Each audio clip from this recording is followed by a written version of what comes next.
Father of all palms இதை பற்றி நம்ம ஒரு வீடியோவில் ரொம்பவே தெளிவாக பார்த்துருப்போம். இந்த ஃபாதர் ஆஃப் ஆல் பாம்ஸ்னால் என்ன? ஒரு நியூக்ளியர் வெப்பன், அணு ஆயுத அழிவுகளை ஏற்படுத்தக்கூடிய அளவுக்கு ஒரு நான் நியூக்ளியர் வெப்பனால், அணு ஆயுதம் அல்லாத ஒரு ஆயுதத்தால் அதே அளவுக்கு அழிவுகளை ஏற்படுத்த முடியுமான்னு பார்த்தோன்னா, இந்த ஒரு ஃபாதர் ஆஃப் ஆல் பாம்ஸால் ஏற்படுத்த முடியும்னு நம்ம ஒரு பதிவில் ரொம்பவே தெளிவாக பார்த்துருப்போம். திடீர்னு பார்த்தோன்னா உக்ரைனோட போரில் வால்ச்சவான்ஸ்கின்ற ஒரு பகுதியில் ரஷ்யா இந்த ஃபாதர் ஆஃப் ஆல் பாம்ஸை ட்ராப் பண்ணிட்டாங்க. இது ஒரு மிகப்பெரிய மனித உரிமை மீறல். இந்த பாம்பை ட்ராப் பண்ணுறது மனித உரிமை மீறல் கிடையாது. ஆனால் ரெசிடென்ட்ஸ் வசிக்கக்கூடிய பகுதிகளில் ஃபுல்லாக அங்கே இருக்க மக்களை வெளியேற்றதுக்கு முன்னாடி ரஷ்யா இந்த பாம்பை இங்கே ட்ராப் பண்ணிட்டாங்கன்னு உக்ரைன் ஒரு பெரிய குற்றச்சாட்டை வச்சுருந்தாங்க. அது உண்மையாக பொய்யா? உண்மையிலே அந்த இடத்துல ட்ராப் பண்ணப்படுது ஃபாதர் ஆஃப் ஆல் பாம்ஸ் தானா? இதை பற்றி தான் நம்ம இந்த வீடியோவில் இன்னும் தெளிவாக பார்க்க போகிறோம். திரும்பவும் உக்ரைன் கர்ஸ் நியூக்ளியர் பவர் பிளான்ட்டை அடிக்கிறதுக்கு ட்ரை பண்ணியிருக்காங்க. வெறும் 9 மைல்ஸ் தொலைவில் நேற்று ரஷ்யாவோட எலக்ட்ரானிக் வார்ஃபேர் சூட் உக்ரைனோட ஒரு சூசைட் ட்ரோனை இன்டர்செப்ட் பண்ணியிருக்கு. இன்டர்செப்ட் பண்ணி கீழே விழுந்து வெடிச்ச இந்த ட்ரோனால் ஒரு மிகப்பெரிய தீ விபத்தானது அங்கே இருக்கக்கூடிய பகுதிகளில் ஏற்பட்டிருக்கு. உக்ரைன் ஒரு விஷயத்தை புரிஞ்சுக்கணும். இந்த கர்ஸ் நியூக்ளியர் பவர் பிளான்ட்டை அடிக்கிறதுன்றது உக்ரைனுக்கு ஒரு சூசைட் அட்டம் மாதிரி தான். தேவையில்லாமல் இந்த பிரச்சனையை பெருசாக்கி இந்த போர் ஒரு முடிவுக்கு வரக்கூடிய அந்த ஒரு வாய்ப்பையே இதை தள்ளி போட்டுரும். இல்லைனா இந்த போரானது அடுத்த கட்டத்துக்கு போகிறதுக்கான ஒரு கேட்டை இது ஓப்பன் பண்ணி விட்டுருன்னு சொல்லலாம். ஸோ இது எல்லாத்தையுமே நம்ம இந்த வீடியோவில் பார்த்துலாம். வாங்க வீடியோக்குள்ளே போயிடலாம். நான் உங்களுக்கு தமிழ் புக்ஸ் டிபி ட்ரெண்டிங்ஸ்.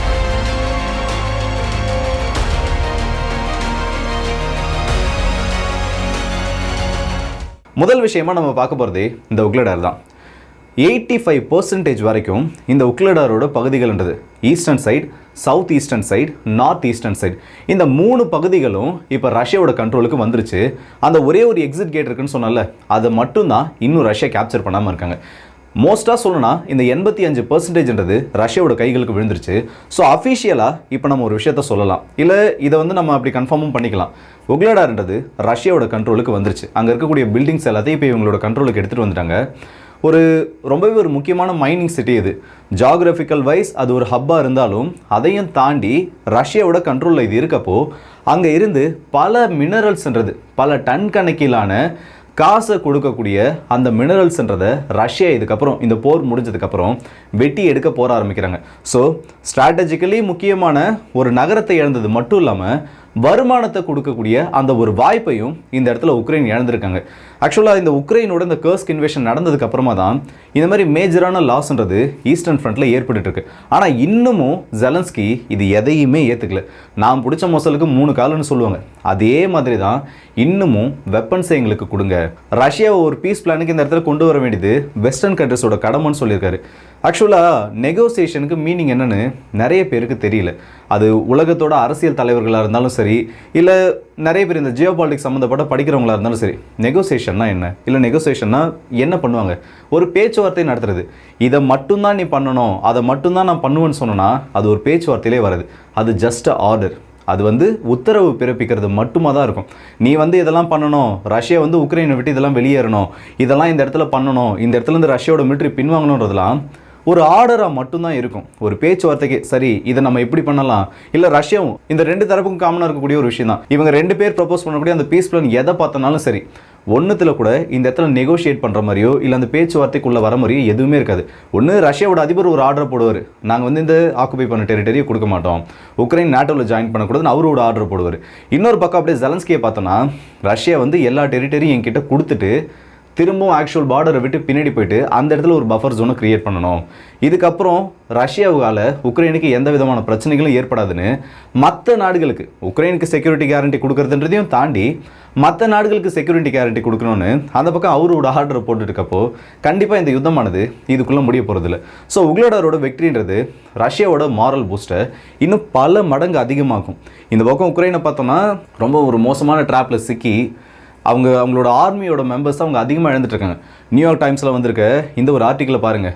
எந்த இடத்துல ரஷ்யாவோட அட்டாக்குக்கு பயந்து இல்லை அட்டாக்கில் பாதிக்கப்பட்ட அந்த உக்ரைன் ஒரு சோல்ஜர்ஸ் தங்கியிருக்காங்களோ, இல்லை எந்த இடத்துல அவங்களுக்கான அந்த மெடிக்கல் ஃபெசிலிட்டின்றது அந்த ஃப்ரண்ட் லைனுக்கு பக்கத்தில் வச்சு கொடுக்கப்பட்டுருக்கோ அதை சுற்றி வளைச்சி அடிக்க ஆரம்பிக்கிறதா சொல்லியிருக்காங்க.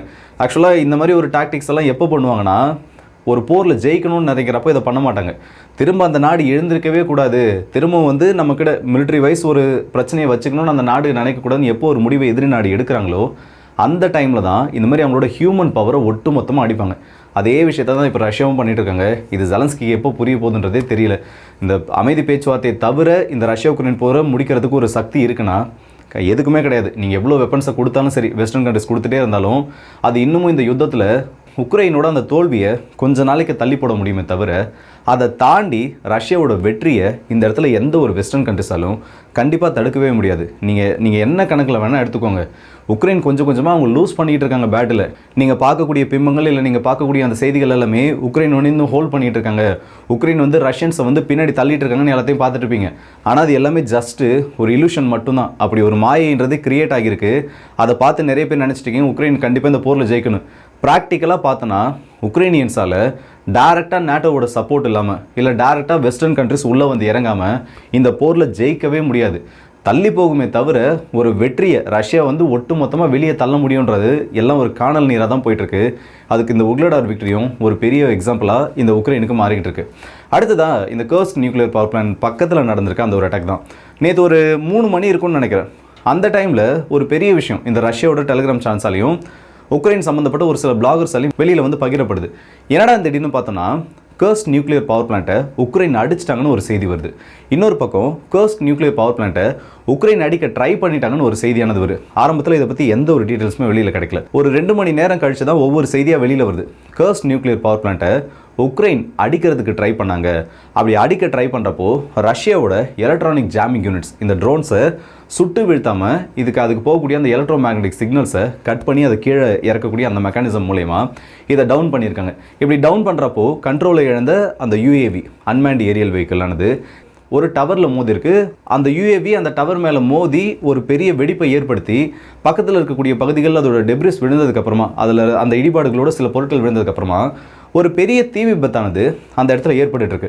இதை உக்ரைன் உண்மையிலே தெரிஞ்சு தான் பண்ணுறாங்களா இல்லை கர்ஸ்க் நியூக்ளியர் பவர் பிளான்ட் பக்கம் வேணும்னே ஏதாச்சும் ரஷ்யாவோட கவனத்தை திசை திருப்பணும் அந்த ட்ரோன் அனுப்புகிறாங்களான்றது தெரியல. ஆனால் இவங்க பண்ணுறது எல்லாமே கண்டிப்பாக ஒரு நியூக்ளியர் டிசாஸ்டர் இல்லை ஒரு நியூக்ளியர் த்ரெட்டுக்கான அந்த பாசிபிலிட்டிஸை இந்த இடத்துல ஏற்படுத்தும். ஏன்னா ஒரு சின்ன ட்ரோன் அனுப்பிச்சா அது எப்படி ஒரு நியூக்ளியர் கேட்டஸ்ட்ரோஃப் ஏற்பட்டுருன்னு கேட்பீங்க. இந்த நியூக்ளியர் ரியாக்டர் இருக்குல்ல, கர்ஸ்க் நியூக்ளியர் பவர் பிளான்ட்டில் டோம் ஷேப்டு ஷெல்லுன்றது கிடையவே கிடையாது. நீங்கள் எந்த ஒரு சேட்டலைட் இமேஜ் வேணால் எடுத்து பாருங்கள். நம்ம கூடங்குளத்தோட அணுமின் நிலையம் இல்லை கல்பாக்கத்தில் இருக்கக்கூடிய அந்த அணுமின் நிலையம் இதெல்லாம் பார்த்தோன்னா இந்த டோம் ஷேப்டு ஒரு ஸ்ட்ரக்சரை வச்சுருப்பாங்க. ஆக்சுவலாக இது எதுக்காக வைக்கிறாங்கன்னா எல்லா சைடில் இருந்தும் ப்ரெஷர் ஆனது ஈக்குவலைஸ் ஆகிடும். ஒரு புள்ளியில் மட்டுமே ஒட்டுமொத்த ப்ரெஷரும் இல்லாமல் எல்லா பக்கத்தில் இருந்தும் அந்த பலன்றது சரிசமமாக இருக்கணும்னு சொல்லிட்டு முதல்ல ஸ்டீலால் ஒரு ஹல்லை க்ரியேட் பண்ணிவிட்டு மேலே இந்த கான்கிரீட் ஹல்லை கிரியேட் பண்ணுவாங்க, கிட்டத்தட்ட ஒரு செமி சர்க்கிள் மாதிரி. அப்படி இருக்கப்போ என்ன ஆகுனா இது வந்து ரொம்பவே ஒரு அதிகமான பவரை கொடுக்கும், ரெசிஸ்டன்ஸை கொடுக்கும். அது மேலே போயிட்டு நேரடியாக ஒரு ட்ரோன் மோதினா கூட மேஜரான பாதிப்புன்றது அந்த இடத்துல ஏற்படப்படாது. ஆனால் இந்த கர்ஸ்க் நியூக்ளியர் பவர் பிளான்ட் இருக்குல்ல, அதில் இந்த ஒரு டூம் ஷேப்டு ஸ்ட்ரக்சர்ன்றது கிடையாது. டேரெக்டாக அந்த நியூக்ளியர் ரியாக்டருக்கு மேலே நார்மலான கான்கிரீட் இந்த ஸ்கொயர் ஷேப்பில் இருக்கக்கூடிய கான்கிரீட்டை தான் பயன்படுத்தியிருக்காங்க. இது அந்த அளவுக்கு ரெசிஸ்டன்ஸை கொடுக்க முடியும்னு ஒரு உத்தரவாதமே கிடையாது. தொடர்ந்து ஒரு இம்பாக்ட் ஆனது ஒரு மேஜர் எக்ஸ்ப்ளோஷன் ஆனது அதுக்கு மேலே ஏற்படுத்தப்பட்டுச்சுன்னா கண்டிப்பாக அது அந்த கர்ஸ்க் நியூக்ளியர் பவர் பிளான்ட்டோட ரியாக்டரை பாதிப்படைய வைக்கிறதுக்கான பாசிபிலிட்டிஸ் இருக்குது. இல்லை அது பேக்கப் வாட்டர் ரிசோர்ஸஸ்க்கு தேவையான அந்த கிரிட்டிக்கல் எலமெண்ட்ஸ் ஏதாச்சும் அடிச்சுட்டா அந்த இடத்துலையும் அந்த பாதிப்பு ஏற்படுறதுக்கான பாசிபிலிட்டிஸ் இருக்குது. இப்போ உக்ரைனோட சார்பாக இருக்க நிறைய பேர் சொல்லலாம், ஏன்பா உக்ரைன் அந்த சைடு வெறும் ட்ரோனை மட்டும்தான் அனுப்புகிறாங்க, அது டேரெக்டாக அவங்க குறி வச்சு அனுப்ப போகிறதில்ல, ரஷ்யாவோட எலக்ட்ரானிக் ஜாமிங் யூனிட்ஸ் அதை தடுத்து நிறுத்திட போகிறாங்க. அப்படி நிறுத்துறதுனால என்ன ஒரு பெரிய பிரச்சனை வந்துட போகுதுன்னு இப்போ ஒரு 9 மைல் தொலைவில் இந்த ட்ரோனை நியூட்ரலைஸ் பண்ணியிருக்காங்க. இந்த 9 மைல்ன்றது கேட்குறதுக்கு ரொம்ப ஒரு பெரிய டிஸ்டன்ஸாக தெரியலாம். ஒரு 10-11 கிலோமீட்டர் தூரம் வரப்போகுது. அப்படி 10-11 கிலோமீட்டர் தூரத்தில் ஒரு ட்ரோன் வெடிக்கிறதுனால என்ன ஆகிட போகுதுன்னு சொல்லிட்டு இன்கேஸ் இந்த 9 மைல்ஸ்ன்றது நாளைக்கு ஒரு 2 இல்லை 3 மாறுச்சுன்னா, ஒருவேளை ரஷ்யாவோட எலக்ட்ரானிக் ஜாமிங் யூனிட்ஸால் இந்த ட்ரோன் ஆனது இன்டர்செப்ட் பண்ணப்படாமல் போயிடுச்சுன்னா, சரி அந்த பவர் பிளான்ட்டுக்கு ரொம்பவே க்ளோசஸ்ட் டிஸ்டன்ஸில் வச்சு இந்த ட்ரோன் ஆனது நியூட்ரலைஸ் பண்ணப்பட்டு அதுக்கப்புறம் விழக்கூடிய அந்த டெப்ரிஸால் அந்த பவர் பிளான்ட்டுக்கு ஏதாச்சும் பிரச்சனை வந்துச்சுன்னா அது ரஷ்யாவுக்கு மட்டும் பிரச்சனை கிடையாது, ஐரோப்பாவுக்கும் பிரச்சனை, உக்ரைனுக்கும் பிரச்சனை, இந்த பக்கம் பெலாரஸ்க்கும் பிரச்சனை. இந்த மாதிரி பல நாடுகளை அந்த ஒரு நியூக்ளியர் டிசாஸ்டர் செர்னோபிலை பற்றி யாருமே மறந்துருக்க மாட்டீங்க. அதே மாதிரி ஒரு சம்பவத்தை இந்த இடத்துல பண்ணுறதுக்கு இதை உக்ரைன் வந்து வேணும்னு பண்ணுறாங்கன்னு நான் சொல்ல, ஆனால் சம்திங் கர்ஸ்க் நியூக்ளியர் பவர் பிளான்ட்டை வச்சு ஏதோ ஒரு விஷயத்த பண்ணிகிட்டு இருக்காங்க. அடுத்ததாக இந்த ஃபாதர் ஆஃப் ஆல் பாம்ஸ் பற்றி தான். இந்த ஃபாதர் ஆஃப் ஆல் பாம்ஸை பற்றி நான் அந்த வீடியோவில் தெளிவாக சொல்லியிருப்பேன். கிட்டத்தட்ட ஒரு நியூக்ளியர் பாம் வெடித்தா என்ன ஆகுமோ, ஒரு டாக்டிக்கல் நியூக் வெடித்தா என்ன ஆகுமோ அதே மாதிரி ஒரு எஃபெக்டை ஒரு கன்வென்ஷனல் பாமால் இந்த இடத்துல ஏற்படுத்த முடியும்னா இந்த ஃபாதர் ஆஃப் ஆல் பாம்ஸ்னு சொல்லக்கூடிய FOABயால் பண்ண முடியும்னு சொல்லிட்டு இப்போது வோல்சான்ஸ்க் பகுதியில் ஒரு ஃபுட்டேஜ் ஆனது ஒரு 2 நாளைக்கு முன்னாடி எடுக்கப்பட்ட அந்த ஃபுட்டேஜ் ஆனது இப்போ வைரல் ஆகிட்டு இருக்கு. இதில் என்ன ஒரு கிளைமை வைக்கிறாங்கன்னா, Russia father of all bombs ஒரு 9 டன் இருக்கக்கூடிய அந்த ஒரு கன்வென்ஷனல் வெப்பனை இந்த சிட்டி மேலே போட்டுட்டாங்க. இப்படி போட்டதுக்கப்புறமா அந்த பிளாஸ்ட் ஏற்படுத்தக்கூடிய அந்த பிளாஸ்ட் ரேடியஸை பாருங்கள், இல்லை அதுக்கப்புறம் வரக்கூடிய அந்த ஷாக் வேவ்ஸை பாருங்கள்.